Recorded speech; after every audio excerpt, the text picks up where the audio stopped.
Discuss करने वाले हैं कि समानता के लिए जो संघर्ष हुआ था वो किस तरीके से हुआ था। तो पिछले क्लास में जितना भी हम लोगों ने डिस्कस किया था चैप्टर को, वो सारे चैप्टर का निचोड़ है इस चैप्टर में, ठीक है।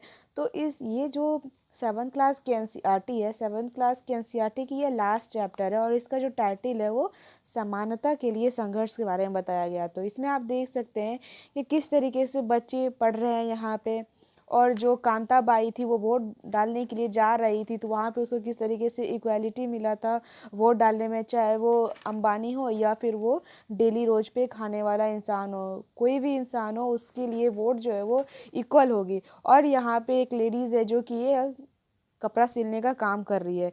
तो यहाँ पे हम लोगों ने सारे पिछले क्लास में डिस्कस किया है। आप मेरी जितनी भी चैप्टर है 7th क्लास की, वो सब जा कर के स्टडी लवर सोना में देख सकते हैं। तो हम लोगों ने ये सब पिछले क्लास में डिस्कस कर लिया है और इसमें थोड़ा थोड़ा बता दिया गया है। ये सारे चैप्टर का इसमें ओवरव्यू दिया गया है, एक निचोड़ दिया गया है। तो हम लोग देखे थे पिछले क्लास में कि जो कांता है वो किस तरीके से वोट में इक्वालिटी मिलता है, और जहाँ पे वो लाइन में खड़ी होती है वोट में, वहाँ सभी एक बराबर खड़े होते हैं, चाहे वो कोई बिजनेसमैन हो या फिर कोई प्रोफेसर हो या फिर कोई भी बहुत बड़ा बिजनेसमैन हो, चाहे वो कितना ही बड़ा संपत्ति वाला क्यों ना हो, वो सभी के लाइन में बराबर खड़े हुए थे। लेकिन जब वही कांता हॉस्पिटल गई थी अपने बच्चे को लेकर के, तो वहाँ पे वो देखी थी कि जो लाइन लगा हुआ है बच्चों को दिखाने के लिए, वो जो है वहाँ पे लाइन में जो अमीर है वो डायरेक्ट डॉक्टर से संपर्क कर रहे हैं, लेकिन जो गरीब है वो लंबी लंबी लाइनें लगी हुई है और बहुत ज़्यादा उनको स्ट्रगल करना पड़ा था डॉक्टर के पास जाने में। तो इस तरीके से फर्स्ट चैप्टर को हम लोगों ने डिस्कस किया था। उसी में हम लोग देखे थे जो अंसारी थे दंपति, उनके साथ धर्म के नाम पे, धर्म के बेसिस पे उनके साथ भेदभाव किया गया था। वो बहुत सारे घर जो है वो घूम गए थे और उनको रहने के लिए घर नहीं मिला था। क्यों? क्योंकि वो मुसलमान थे, इसी वजह से उनको घर नहीं मिला था। तो मेलानी थी, उनके बारे में देखे थे किस तरीके से वो घर में काम करती है और उनको स्वाभिमान से जीने का भी हक नहीं होता है। स्वप्ना के बारे में इसी तरीके से हम लोगों ने देखा था, ठीक है। तो बहुत सारे लोगों की जो स्टोरीज थी हम लोगों ने पिछली क्लास में पढ़ी थी। ये सब लेडीज़ जो है ये अपने इक्वालिटी के लिए स्ट्रगल करती है, ओके। उसके बाद इसमें बताया गया है कि वह इन सब के साथ क्या है, डिस्क्रिमिनेशन किया जाता है। इन लोगों के साथ कैसा व्यवहार किया जाता है, तो डिस्क्रिमिनेशन का व्यवहार किया जाता है। और ऐसे सिचुएशन में क्या कर सकते हैं, ठीक है। तो इसमें ये हम लोग डिस्कस करेंगे। तो टोटल मिला के बात ये है कि जो आर्टिकल्स 15 है उसके बारे में पूरा डिफाइन किया गया है, जहाँ पे लोग जो है, लोग के साथ अगर डिस्क्रिमिनेशन किया जाता है तो उसके विरुद्ध हम लोग क्या करते हैं, न्याय के लिए कोर्ट पहुँचते हैं। लेकिन डीपीएसपी का अगर हनन होता है तो हम लोग कोर्ट नहीं पहुँच सकते हैं। जहाँ पे फंडामेंटल राइट का हनन होता है तो हम लोग सुप्रीम कोर्ट पहुँच सकते हैं, वहाँ पे हम लोग अपना न्याय मांग सकते हैं। लेकिन डीपीएस पे अगर हनन होता है तो हम लोग न्याय नहीं मांग सकते हैं। ये सब हम लोगों ने पॉलिटी के लक्ष्मीकांत क्लास में डिस्कस किया था, आप मेरे पिछले वाले वीडियो में देख सकते हैं स्टडी लवर सोना में। उसके बाद हम लोग देखेंगे कि किस तरीके से लोग जो है अपने डिस्क्रिमिनेशन के लिए उसके विरुद्ध खड़े होते हैं और न्याय के लिए मांगते हैं। तो इस चैप्टर में टोटल मिला करके हम लोग डिस्कस करेंगे किस तरीके से न्याय मांगा जाता है। यहाँ पे देखिए बच्ची जो थी उसको अपने मन मुताबिक पढ़ने के लिए सब्जेक्ट नहीं दिया जाता है, उसके ऊपर एक उनके पापा का फोर्स होता है कि वो आगे जा कर के अगर अच्छा जॉब लेना चाहती है तो वो साइंस पढ़ेगी और साथ में कंप्यूटर क्लास पढ़ेगा। तो इस तरीके से बच्चों के ऊपर जो है वो दबाव भी दिया जाता है।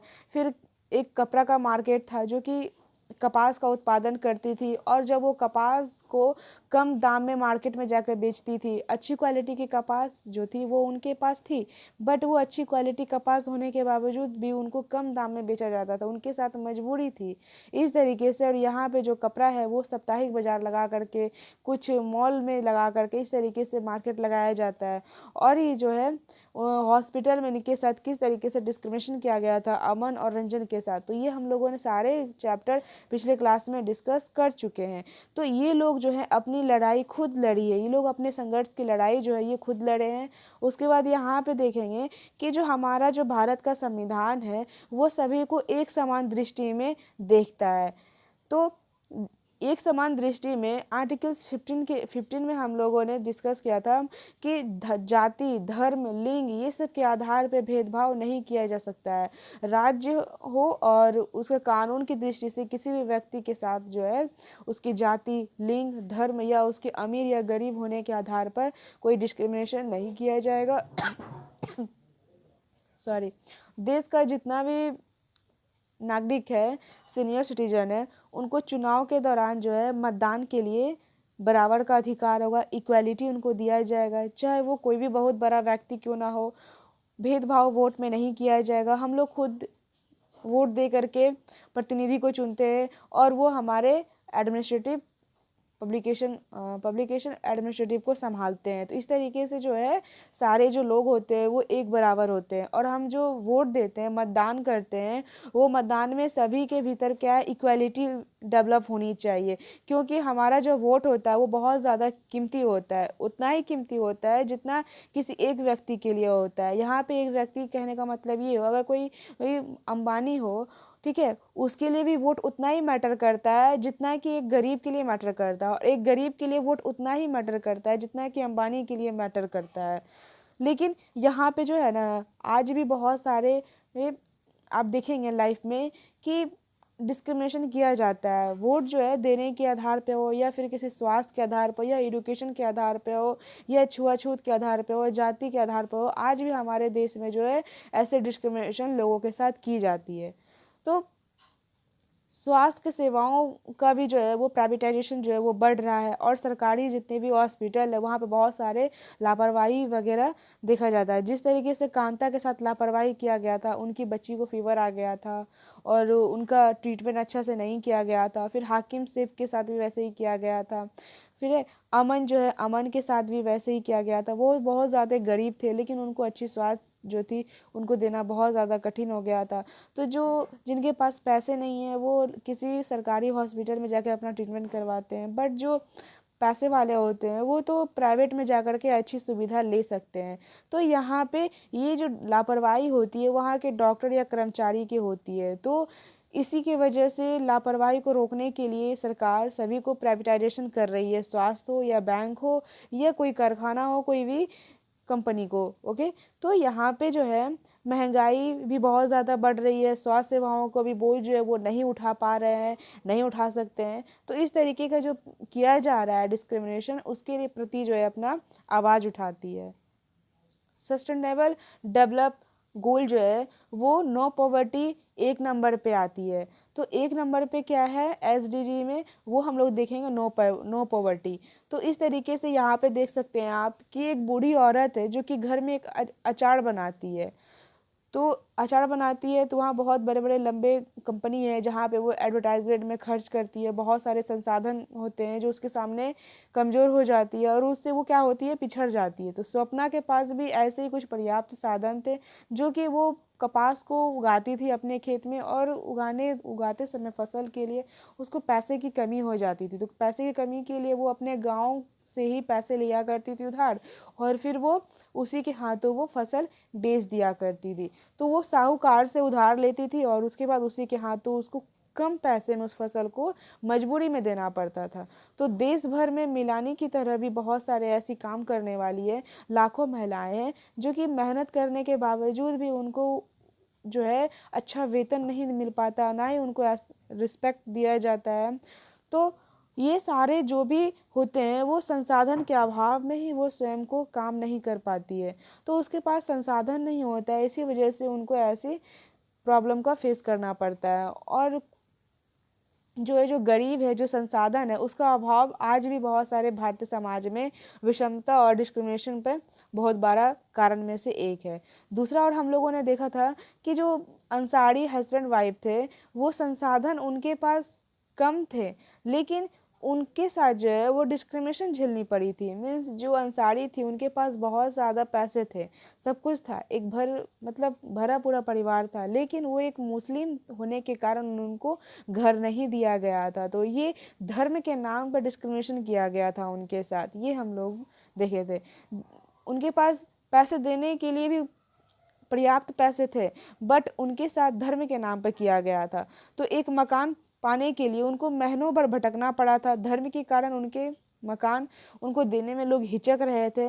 इस तरीके से जो स्कूल है, ओम प्रकाश के साथ भी बहुत सारा डिस्क्रिमिनेशन किया गया था, क्योंकि वो एक निचली जाति का था और जितने भी ऊंचे जात के लोग थे, बहुत ज़्यादा पैसे वाले जो लोग थे, वो आगे वाले बेंच पे बैठा करते थे, आगे पढ़ा करते थे। और जो वाल्मीकि था वो नीचे बैठता था, जहाँ से उनको ब्लैक बोर्ड जो है वो सही से दिखता भी नहीं था, धुंधला दिखता था। इस तरीके से उसके साथ जो है डिस्क्रिमिनेशन झेलना पड़ा था वाल्मीकि के साथ। और उसको पूरा मकान जो है स्कूल झाड़ू लगाने के लिए दे दिया गया था। उसके बाद यहाँ पे ये सब जो किया जा रहा है डिस्क्रिमिनेशन, ये धर्म के नाम पे किया जा रहा है। फिर यहाँ पे जो है बहुत ऐसी महिलाएं हैं जो कि काम दिन भर करती है, फिर भी उसको मनुष्य जो फीमेल होते हैं उनसे कम आंका जाता है, उसकी तुलना जो है बहुत ही तुच्छ प्राणी में से मानी जाती है। इस तरीके का जो भेदभाव किया जाता है ये प्राइमरी रीज़न के कारण किया जाता है। ये तो सामाजिक होगा, ये तो सांस्कृतिक पृष्ठभूमि के कारण होती है। तो अगर आपके पापा बाहर काम कर रहे होते तो वो काम काम है, लेकिन वही वोमेन अगर घर में काम कर रही होती है तो उस काम की कोई वैल्यू नहीं होती है। तो ये लिंग के नाम पे भी भेदभाव किया गया है। तो यहाँ पे हर एक पे देखेंगे किस तरीके से धर्म के नाम पे, जाति के नाम पे, लिंग के नाम पे भेदभाव किया जा रहा है। तो ये जो पुरुष और महिलाएं के बीच जो भेदभाव किया जा रहा है, डिस्क्रिमिनेशन किया जाता है, वो सेक्स डिस्क्रिमिनेशन किया जा रहा है, जिसके आधार पे आज भी भारत में लोग जो है डिस्क्रिमिनेशन का व्यवहार करते हैं लोगों के साथ। यहाँ पे ना कुछ आंकड़े वगैरह दिखाए गए हैं। 2011 का आंकड़ा है जिसमें कि टोटल जनसंख्या यहाँ पे 48.5% दिखाई गई है जो महिला की है, और 40.2% जो ये मुसलमान का दिखाया गया है, 60.6% जो है वो दलित की है, और 8.6% आदिवासी की है। इस तरीके से जो मानवीय गरीबी का जो अभाव है वो विशेष रूप से उसकी एक समुदाय का अपमान किया जाता है, जिससे लोग मिले जुले ढंग में आते हैं। जैसे कि एक मतलब समाज है यहाँ पे, ठीक है, एक गांव है, उसमें बहुत सारे लोग रहते हैं, बहुत सारे जाति के लोग रहते हैं। अगर उसी में कोई एक निम्न जाति के लोग नहीं रह नहीं सकता है, तो इस तरीके का अगर डिस्क्रिमिनेशन किया जा रहा है तो वो जाति के नाम पे डिस्क्रिमिनेशन किया जाता है। अब उसके बाद यहाँ पे दलित हो गया, आदिवासी हो गया, मुस्लिम लड़की हो गए, इन लोगों की पढ़ाई जो होती है बीच में छोड़ देनी होती है, क्योंकि इन लोगों के पास वैसा पर्याप्त पैसा नहीं होता है जो कि अपने बच्चों को पढ़ा सके। तो वो जो है अपना पढ़ाई छोड़ देते हैं, और ऐसी स्थिति होती है कि यहाँ पे गरीब हो गया, सामाजिक असमानता, ये सब समुदाय के साथ जो किया जाता है ये सुविधा के कारण जो है वो अभाव रहता है। इसी कारण से जैसे कि गरीब है कोई, तो वो बहुत ज़्यादा दूर अपने बच्चियों को स्कूल पढ़ने के लिए नहीं भेज सकता, क्योंकि उसके पास बस नहीं है, वैन नहीं है, वैन का किराया जो है वो नहीं दे पाएगा। तो बहुत ज़्यादा दूर होने के कारण अगर कोई नहीं पढ़ रहा है तो ये जो है ये गरीबी के कारण नहीं पढ़ पा रहा है बच्चा। लेकिन कोई अगर मुस्लिम है, अगर वो बीच में ही पढ़ाई छोड़ रहा है, तो वो दलित हो गया, आदिवासी हो गया, ये सब पैसे के अभाव में नहीं पढ़ पा रहे हैं। तो यहाँ पे जो 10वें नंबर पे आते हैं रिड्यूस इनइक्वालिटीज़, तो ये जो है हमारा 10वें नंबर पे आता है। अब यहाँ पे समानता के लिए जो संघर्ष किया गया है वो आप दुनिया भर के जितने भी समुदाय हैं, ग्रुप्स हैं, गांव है, शहर है, ये सभी में आप देख सकते हैं कि इक्वालिटी के लिए स्ट्रगल किया जाता है।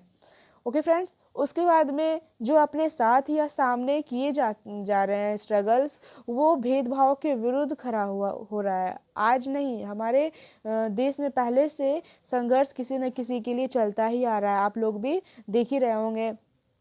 तो यहाँ पे प्रत्येक व्यक्ति को उसके मानवीय गरिमा के साथ स्वीकार किया गया है, और वो जो है सभी धर्म और समुदाय से ऊपर माना जाता है। कोई भी व्यक्ति हो, सबसे पहले एक इंसानियत आती है, उसका धर्म, लिंग, जाति, संप्रदाय बाद में देखा जाता है। अगर उस व्यक्ति के साथ कोई इंसिडेंस होता है तो आप एक इंसान होने के नाते उसकी हेल्प पहले इंसान के रूप में करेंगे, उसके बाद उसका धर्म, लिंग, जाति ये सब देखा जाता है।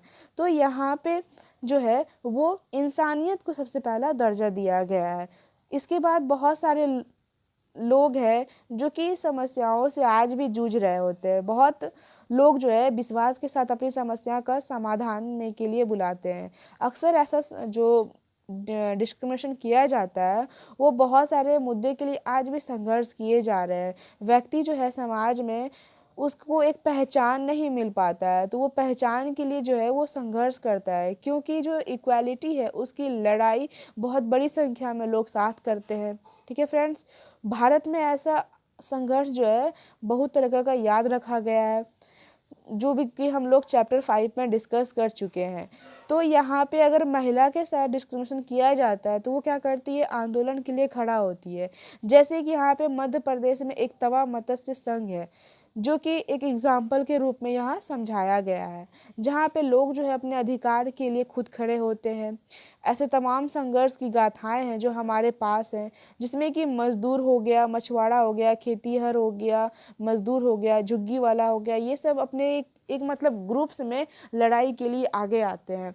और यहाँ पे कुछ एक्टिविटीज़ दी गई है फ्रेंड्स, जो कि आपको खुद करने हैं, और जो कम्पिटिटिव व्यू से देख रहे हैं उनको ये एक्टिविटीज़ नहीं करनी है।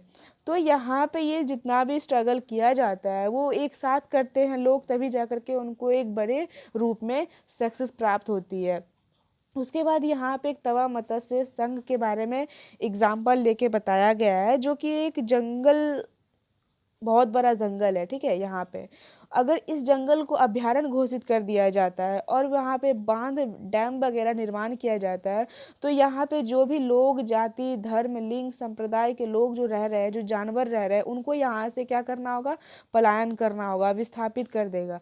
तो जो अगर डैम वगैरह बनाया जाता है वो उसके लिए पूरा का पूरा गाँव वगैरह छोड़ देना पड़ता है, जो जगह होती है उसको छोड़ के वो कहीं नई अपना घर बनाते हैं, नई ज़िंदगी शुरुआत करते हैं। तो अगर यहाँ पे डैम बनाया जाता है या कोई अभयारण्य घोषित कर दिया जाता है तो वो वहाँ से हटने के लिए मजबूर कर दिया जाता है उनको। तो इसको जो विस्थापित किया जाता है, इसके अधिकांश लोग जो होते हैं वो गरीब होते हैं। शहरी क्षेत्र में वे सभी बस्तियाँ सॉरी, तो जहाँ पे गरीब होते हैं उनको हटा दिया जाता है। अब यहाँ से अगर हटाया जाता है तो दूसरी जगह उनको शिफ्ट करने के लिए वो जगह ज़मीन अक्सर नहीं दी जाती है, ऐसा देखा जाता है। तो ऐसे सारे कवायद जो होती है ना, सिर्फ हटाए गए लोगों के काम धंधे को प्रभावित करती है, बल्कि शहर, स्कूल जो भी दूर दूर तक है वो सभी को विस्थापित करती है। तो उन सारे पे बच्चों पे इफ़ेक्ट पड़ता है। वहाँ पे जो स्कूल है, उन सभी बच्चों की स्कूल की जो शिक्षा है वो भी उनको नहीं मिल पाएगी। तो उसकी जो पढ़ाई है वो अक्सर गंभीर रूप से बहुत ज़्यादा उनको इफ़ेक्ट डालती है। तो इस तरीके से क्या होता है फ्रेंड्स, उनके ऊपर बहुत ज़्यादा बड़े वे में इफ़ेक्ट पड़ता है। तो हमारे देश में एक बहुत बड़ी समस्या का रूप आज भी ये बना हुआ है। आप एग्जाम्पल में ले सकते हैं उत्तराखंड। उत्तराखंड में बहुत बार जो है वहाँ पे सुनामी आती रहती है, हमेशा ग्लेशियर पिघलता रहता है। इसकी वजह क्या है, तो ये सभी का वजह जो है, वहाँ पे भी डैम बनाया जाता है, जो विद्युत के द्वारा चलाए जाने वाले इलेक्ट्रिक होती है वो वहाँ पे तैयार किया जाता है। तो फ्रेंड्स वहाँ पे ये सभी हरकतों के कारण जो है बहुत ज़्यादा ग्लेशियर वगैरह पिघल जाती है और डैम जो है वो बहुत ज़्यादा वे में बहता है और पानी वगैरह, बाढ़ वगैरह बहुत ज़्यादा वहाँ पे आती है। तो ये सब कारण जो है बहुत ज़्यादा तक फैला हुआ है। तो हमारा जो देश है वो बहुत बड़े समस्या का आज भी एक रूप ले चुका है। ऐसे बहुत सारे संगठित होकर के लोग आज भी लड़ाई के लिए सामने आते। देश में बहुत ऐसे संगठन है जो विस्थापित के हक से लड़ाई लड़ रहे हैं। ओके फ्रेंड्स, तो यहाँ पे तवा मत्स्य के बारे में जो उनकी मछुआरे हैं और जो समितियाँ जो है, जो एक संघ बना करके सतपुड़ा के जंगल से विस्थापित होकर के जा रही है, उसके अधिकार के लिए लड़ रही है। फिर दूसरा एग्जाम्पल यहाँ पे लेकर बताया गया है कि छिंदवाड़ा जिला है, जहाँ पे महादेव पहाड़ी से निकलने वाली तवा नदी होशंगाबाद के नर्मदा से मिलने वाली बैतूल होती है, आती है, और वो तवा जो है एक बांध का निर्माण करती है। बांध का निर्माण करने के लिए 1958 में ही शुरुआत कर दिया गया था और 1978 में जाकर के ये पूरा होता है। जब ये पूरा होता है तो ये जंगल का बहुत बड़ा हिस्सा भी अपने साथ ले जाता है और जो कृषि करने के लिए जो भूमि थी वो भी उस बांध में क्या होती है, डूब जाती है, जिससे जंगल के जो निवासी होते हैं अपना सब कुछ खो बैठते हैं और विस्थापित ने बांध के आसपास रहकर थोड़ी बहुत खेती के अलावा मछली पकड़ने का व्यवसाय का भी काम करते हैं। तो इस तरीके से आप देख रहे हैं कि जब किसी को उसकी दूसरी जगह पे विस्थापित किया जाता है तो उसको बहुत सारे प्रॉब्लम से फेस करना होता है। फिर वो जो कमाने का जो इनकम ऑफ सोर्स है वो भी बहुत कम ही हो जाता है, क्योंकि वो नए जगह पे जब जाएंगे तो वहाँ पे इनकम ऑफ सोर्स भी कम पड़ जाएगा। फिर उसके बाद 1994 में सरकार तवा बांध के क्षेत्र में मछली पकड़ने का काम जो है वो ठेकेदार को सौंप देते हैं। तो जब ठेकेदार को सौंपा जाता है तो जो स्थानीय लोग जो होते हैं, गांव वाले जो लोग होते हैं, उस काम से उसको क्या कर दिया जाता है, अलग कर दिया जाता है। तो यहाँ पे सारा प्रॉफिट ज़्यादा करके किसको होगा, ठेकेदार को होगा, कॉन्ट्रैक्टर को होगा। और सस्ते श्रमिक को वो रखते हैं, क्योंकि ठेकेदार जो होता है वो ज़्यादातर कोशिश करते हैं कि मुझे इनकम आए, और वो कम रेट वाले मजदूर को रखते हैं। और जो कुछ ठेकेदार होते हैं जो गुंडे बुलाकर गांव के को भी धमकियां देने का काम करते हैं, क्योंकि वहाँ के जो लोग होते हैं वो हटने को तैयार नहीं होते हैं। इसीलिए गांव वाले जो है वो पूरे ग्रुप्स बना करके तैयार होते हैं और अपने अधिकार के लिए लड़ने के लिए एक संगठन बनाते हैं, और लड़ते वक्त जो है अपने पूरे संगठन को इकट्ठा करते हैं, और इसी का नाम दे दिया जाता है तवा मत्स्य संघ। तो ये जो है ना एक संगठन बना लिया गया है, जिससे कि लोग अपने अधिकार के लिए लड़ सके। उसके बाद यहाँ पे देख रहे हैं कि एक बांध बनाया गया है जहाँ पे बहुत मात्रा में पानी इकट्ठा किया गया है, और उसके बाद में एक जलाशय बन जाता है जिसमें कि उसमें पानी भरा हुआ रहता है, ज़मीन का एक बड़ा हिस्सा जो है उसमें डूब जाता है। तो यहाँ पे बहुत सारे घर है, स्कूल है, वो सारे क्या है एक जलाशय में डूब चुकी है। ऐसा इसीलिए होता है यहाँ पे फ्रेंड्स, क्योंकि जो नदी पर बनाया गया बांध है ना, वो ऊंची दीवार पर होती है, और उसमें जो रुका हुआ पानी होता है वो एक बड़े इलाके में फैल जाता है। जिससे कि आप एग्जाम्पल हमें पहले ही बताई कि उत्तराखंड में टिहरी बांध में बनाया गया था, जो कि बहुत सारे इलाके उसमें डूब गए थे। इस बांध के कारण पुराना टिहरी बांध जो था वो 100 गांव, जिनमें से बहुत पूरी तरीके से डूब चुकी होती है, समा गया होता है। तो वहाँ के लोग जो होते हैं उन बहुत ज़्यादा प्रॉब्लम को फेस करना होता है, और 1 लाख लोग जो होते हैं यहाँ पे विस्थापित हो जाते हैं। इसी तरीके से ये संगठन जो है आगे लड़ने का काम करती है, तवा मत्स्य संघ, जो सरकार से मांग के लिए, लोगों के जीवन निर्वाह के लिए जो मछली का जो पकड़ने के लिए बनाया गया काम है, वो उसे अनुमति लेती है कि डायरेक्ट मुझे खुद दे काम, कॉन्ट्रैक्टर को ना दे करके वो हम लोगों को खुद दे यहाँ पे बना करके। अब उसके अधिकार के लड़ने के लिए वो क्या करती है, चक्का जाम करती है, उसका प्रतिरोध करती है, सरकार के जो काम है उस कामों के लिए वो विरोध करती है। ठीक है फ्रेंड्स। उसके बाद यहाँ पर वो एक समिति बनाती है, और समिति के द्वारा गांव में जो जीवन यापन करने के लिए, मछली पकड़ने के लिए जो अधिकार होता है, वो अधिकार जो देने के लिए अनुशंसा होती है वो मध्य प्रदेश की सरकार तय करती है। फिर तवा बांध का जो जलाशय है वो मछली पकड़ने के अधिकार के लिए विस्थापित कर दिया जाता है। फिर 2 महीना के बाद जो वहाँ की जो गवर्नमेंट होती है वो तवा मत्स्य संघ को बांध बनाने, मछली पकड़ने के लिए 5 वर्ष का उसको जो है लीज पर देने के लिए स्वीकार कर देती है। फिर 2 जनवरी 1997 में तवा क्षेत्र में 33 गांव होते हैं जो लोगों को नया साल में सही अर्थों में वहाँ पे शुरुआत करते हैं। यहाँ पे देख सकते हैं किस तरीके से तवा मत्स्य संघ जो है वो एक रैली में विरोध करती है। उसके बाद जो सहकारी समिति है ये मछली तौलने का काम करती है, तो ये मछली तौलने का यहाँ पे काम कर रही है। तो तवा मत्स्य संघ जो है वो मछुआरों से जुड़ा हुआ है। किससे जुड़ा हुआ है, वो मछुआरों से जुड़ा हुआ है। इसमें आय में जो है हमेशा इजाफा वगैरह होते रहता है। इसीलिए जो है सहकारी समिति बनाया गया है, जो कि मछली पकड़ने के लिए प्रत्येक खेप को उचित कीमत सीधे उन्हें दे सके। तो ये मछली वाले जो होते हैं वो किसको देंगे, एक समिति को देंगे। ये समिति वाला गवर्नमेंट तक इसका पैसा पहुंचाएगा। तो सारा माल जो होता है वो बाज़ार तक पहुंचाना, जो एक उचित वैल्यू होती है, प्राइस होती है, वो उसको प्राप्त करना किसका काम है, ये सब समिति का काम है। तो ये मछुआरे जो होते हैं पहले की तुलना में 3 गुना ज़्यादा कमा लेते हैं। तो तवा मत्स्य संघ जो है वो जाल खरीदने और रख रखाव की ज़रूरत के लिए मछुआरों को उसमें ऋण की भी व्यवस्था की गई है। मछुआरा के लिए आमदनी प्राप्त करने के लिए साथ तवा मत्स्य संघ ने इस बात की भी व्यवस्था की है कि जलाशय में मछलियों को ठीक ढंग से पकड़ने की स्थिति मिले। तो यहाँ पे जो तवा मत्स्य संघ जो है वो टोटली क्या करती है, कॉन्ट्रैक्टर के विरुद्ध जो है वो लाती है, उनके लिए चक्का जाम करती है, ताकि गवर्नमेंट उनकी बात सुन सके, तवा मत्स्य संघ की। तो इस तरीके से जो है ना एक समिति बनाती है और अपने आजीविका के अधिकार मिलने के लिए वो संघर्ष करती है। तो इसमें टोटली मिला के बात ये है कि कोई भी व्यक्ति, संविधान में ये साफ साफ कह दिया गया है कि उसके साथ किसी भी तरीके का डिस्क्रिमिनेशन नहीं किया जाएगा, वो अपने हक के लिए लड़ सकती है। और इधर तो सुप्रीम कोर्ट जो है ये भी कह दिया है कि कोई भी प्रोटेस्ट कर सकता है, बस जो पब्लिक प्लेस है उसको, उस जगह को छोड़ करके।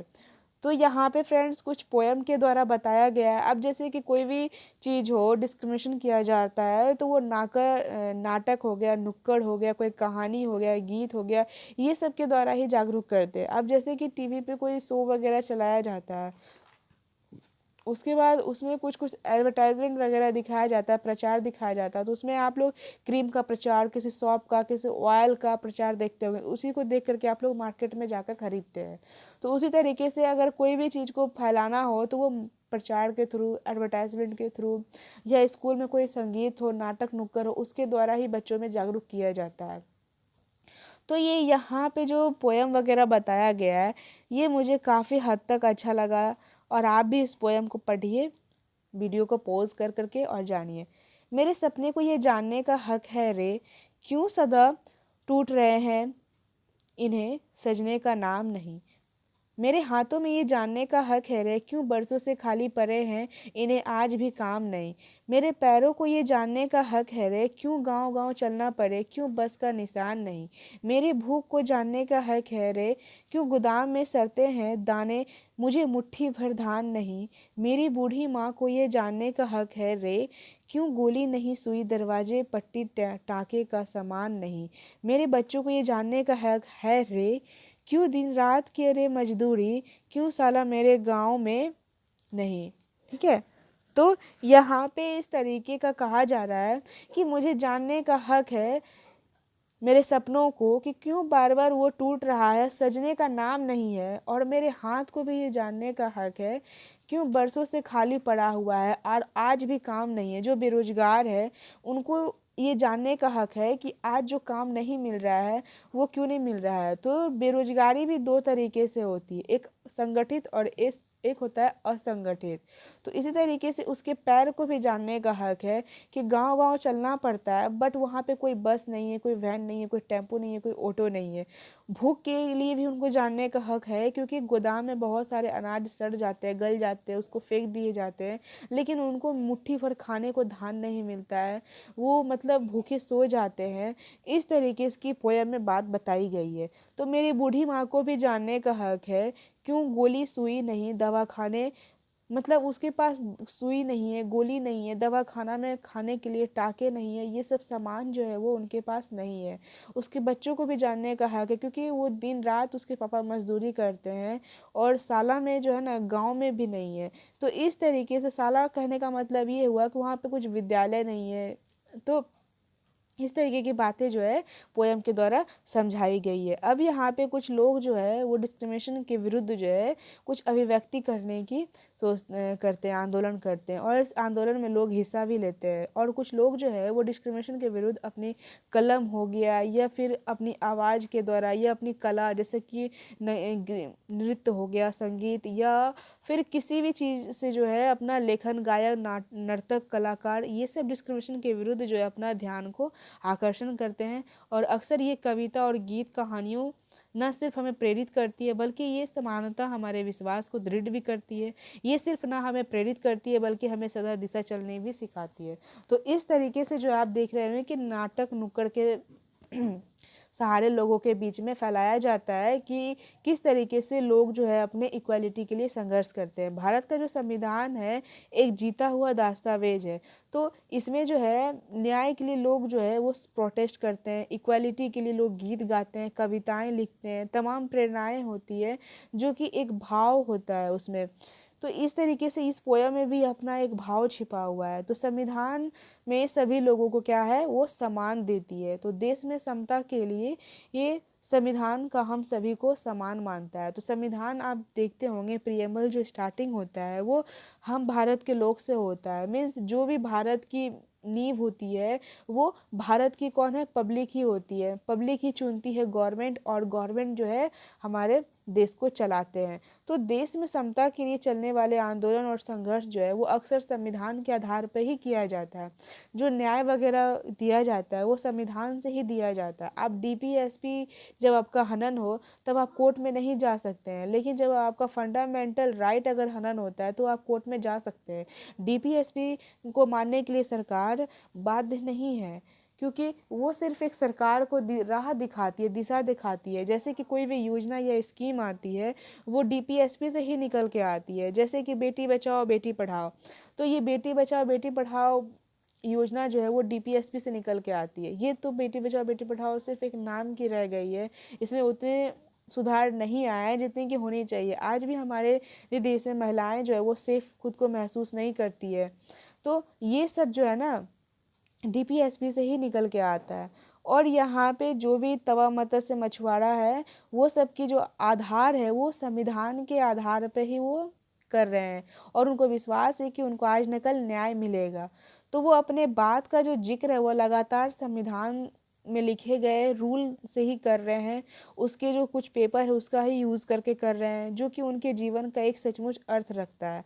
तो हमारा देश क्या है, एक डेमोक्रेसी कंट्री है। तो डेमोक्रेसी कंट्री में सभी व्यक्ति और समुदाय को बराबर हक है, और वो अपना बात अभिव्यक्ति जो है वो सरकार के सामने रख सकता है। तो इससे लोकतंत्र का दायरा क्या होता है और बढ़ जाता है, और अधिक से अधिक लोग जो है वो किसी भी मामलों के लिए इक्वालिटी लाने के लिए अगर ज़रूरत पड़े उनको तो वो प्रोटेस्ट कर सकती है। तो इस तरीके से समानता का जो मूल्य है लोकतंत्र के केंद्र में है। किसके केंद्र में? लोकतंत्र के केंद्र में है। तो इस बुक में जो है काफ़ी सारा बातें कही गई है जो कि डेमोक्रेसी से है। अब यहाँ पे देख सकते हैं कि एक लखनऊ में 1500 से ज़्यादा लोग हैं, ठीक है, जो महिलाओं के खिलाफ हिंसा का विरोध करते हैं, और एक सुनवाई के लिए उसको इकट्ठा किया जाता है। प्रतिष्ठित महिलाएं जो होती है एक जूरी बनाई गई है, और उन्हें न्यायाधीशों की भूमिका निभाने के लिए महिलाओं के खिलाफ जो है 15 से ज़्यादा प्रकरणों की सुनवाई की गई है। लोगों को इस क्यूरी ने इस सच्चाई का उभारने के लिए मदद की। कानून की व्यवस्था के हिंसा के खिलाफ न्याय की मांग करने वाली महिलाओं का कितना कम सहयोग मिल पाता है, ये इसमें किया गया है। तो यहाँ पे बताया गया है कि मूल भाव के लिए चुनौती पैदा करते हैं, ठीक है। जैसा कि हम लोग पहले ही पढ़ चुके हैं कि देश स्वास्थ्य सेवाओं का प्राइवेटाइजेशन कर दिया गया। संचार के माध्यम जैसे कि मीडिया पर भी क्या है, व्यवसाय घरानों का दबाव उसमें बढ़ता जा रहा है। मीन्स एक तरह के मीडिया भी क्या होते जा रही है, बिजनेस होते जा रही है, क्योंकि मीडिया जो है वो सही न्यूज़ को कम और एडवर्टाइजमेंट को ज़्यादा, जो उसके पक्ष में उस चीज़ को वो ज़्यादा छापती है। तो सरकार के तरफ से वो ज़्यादा करके जो सरकार के पक्ष में बात रखी जाए उस चीज़ को वो ज़्यादा छापती है। मीडिया जो है वो गरीबी, बेरोजगारी पे, ये सब पे मुद्दे पे वो बात कम ही करती है और ना के बराबर करती है। इस तरीके से आप देखेंगे तो ये सब जो चुनौतियां हैं वो लोकतंत्र के लिए एक चुनौतियाँ बनती है। और बहुत सारे मुद्दे हैं जो सीधे गरीब को इफ़ेक्ट करती है, और हमारे समाज में बहुत सारे ऐसे समुदाय हैं जो कि देश की सामाजिक और आर्थिक समानता से जुड़े हुए मुद्दे हैं।